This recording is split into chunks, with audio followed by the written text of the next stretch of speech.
The jungle rises like a living cathedral, its canopy towering in layered arches of moss and leaves. Shafts of sunlight pierce the green darkness, scattering gold across the forest floor. The air is thick, heavy, trembling with distant calls of creatures hidden from view. Wind brushes through the treetops carrying sand and warm air from the outer clearing, an unnatural mixture hinting that today is not a normal day. A shadow crosses the canopy, another, then silence. The branches quiver as the mega Vulture King descends from the sky, wings spread wide like a drifting thundercloud. Its feathers are dark metal, edges jagged like broken blades. Its glowing orange eyes carve through the jungle mist. The vulture lands atop a massive tree root arch, talons digging into the bark with sparks of impact. The giant is immense, its 20-foot wingspan momentarily eclipsing the sun. An armored ruff of iron-like feathers protects its neck, and its ancient hooked beak looks capable of splitting stone. The jungle watches. Everything holds still. Below, in the dim undergrowth where the light barely touches the ground, a panther moves. Not an ordinary one, larger, thicker, more disciplined. The Ironclaw Panther steps softly, its obsidian fur absorbing the faint light entirely. Muscles ripple under its armored dorsal ridge.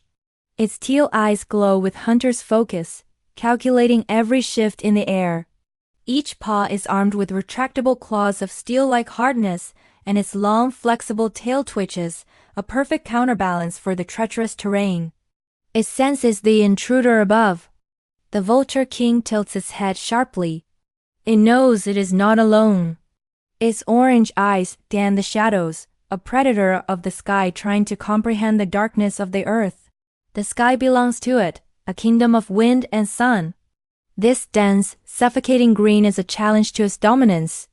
A gust of wind sweeps sand into the jungle clearing, an omen of collision. Leaves spiral upward and dissolve into the canopy shadows.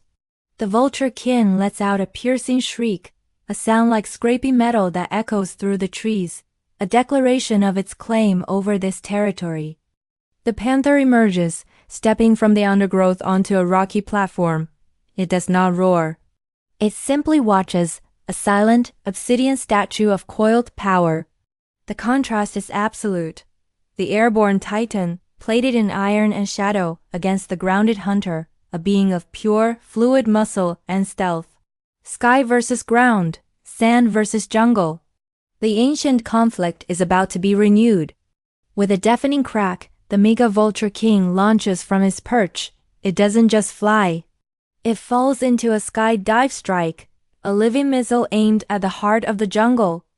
Its body becomes a blur of metallic feathers, talons extended like jagged daggers. The air screams as it descends. But the panther is motion. It explodes from its static pose, a burst of obsidian power.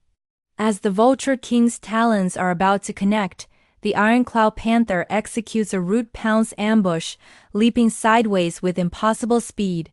The vulture's talons slam into the rock where the panther stood a moment before, sending shards of stone and dust flying.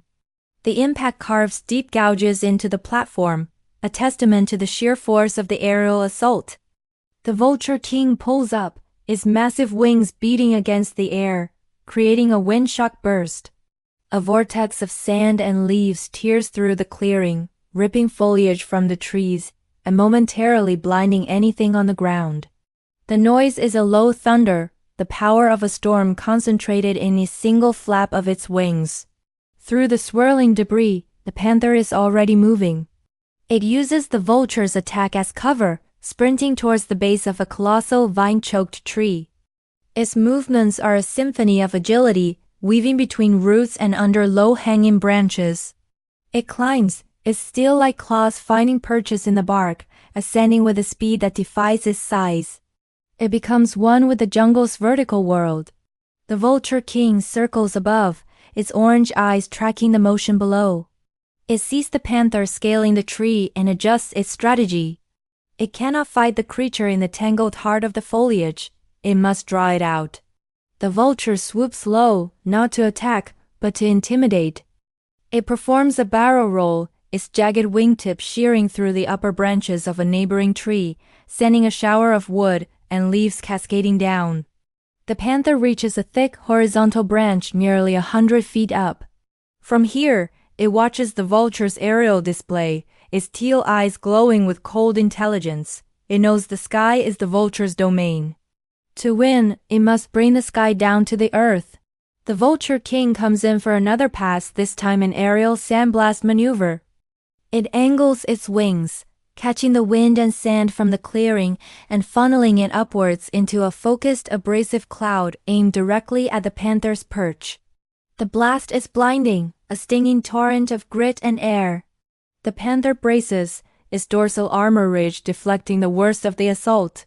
It flattens itself against the branch, enduring the storm. Just as the vulture passes overhead, believing its opponent is disoriented, the panther acts. It coils its powerful legs, its vine-hardened muscles tightening like immense springs. With a tremendous tree-spring counterstrike, the panther launches itself into the air. For a fleeting moment, the lord of the ground invades the sky. It soars across the gap between trees, a black arrow tipped with glowing teal. It collides with the Vulture King mid-air. The impact is brutal. The panther's shoulder charge hits the vulture's side with the force of a battering ram. A screech of metal and a guttural snarl fill the air. The vulture, caught by surprise, tumbles, its flight pattern shattered. They grapple for a split second, a chaotic maelstrom of feathers, fur, talons, and claws. The panther sinks its iron claws into the vulture's armored wing, tearing at the metallic plumage. Sparks fly as claw meets iron feather.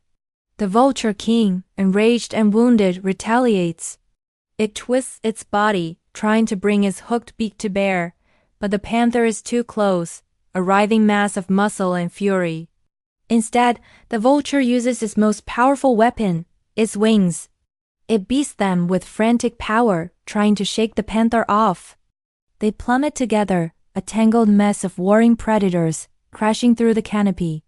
Branches snap like twigs, and a rain of debris follows them down.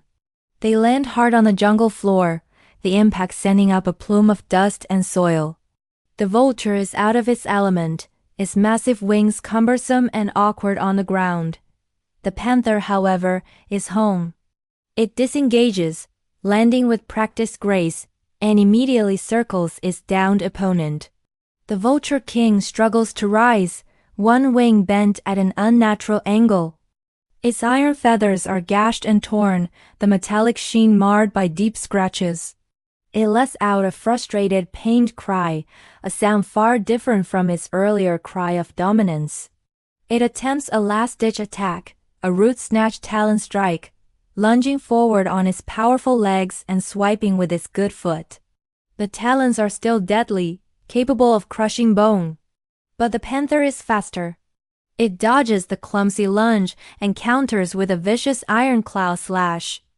The attack is a blur of motion, 3 parallel lines of light, as its claws rake across the vulture's armored neck ruff. The metallic plates hold, but the force of the blow sends the vulture stumbling back. It is beaten. The king of the sky has been dethroned on the jungle floor. Its orange eyes, once burning with arrogance, now hold a flicker of fear. Its territorial war is lost. With a great effort, the mega Vulture King pushes itself into the air. Its takeoff is clumsy, labored. The beat of its wings is uneven, one side struggling to generate lift. It rises above the canopy, a wounded silhouette against a sky that is now turning stormy and gray. It does not look back. It retreats, a defeated monarch flying into self-imposed exile, leaving the jungle to its rightful guardian. The Ironclaw Panther stands victorious beneath the canopy. It watches the vulture disappear into the darkening clouds, its breathing steady, its teal eyes glowing softly in the gloom. It doesn't roar or make any sound of triumph. The silence is its statement. The jungle is quiet once more, the intruder gone. The golden light has faded, replaced by the cool shadows of the approaching storm. The panther turns and melts back into the undergrowth, a silent, obsidian protector reclaiming its domain.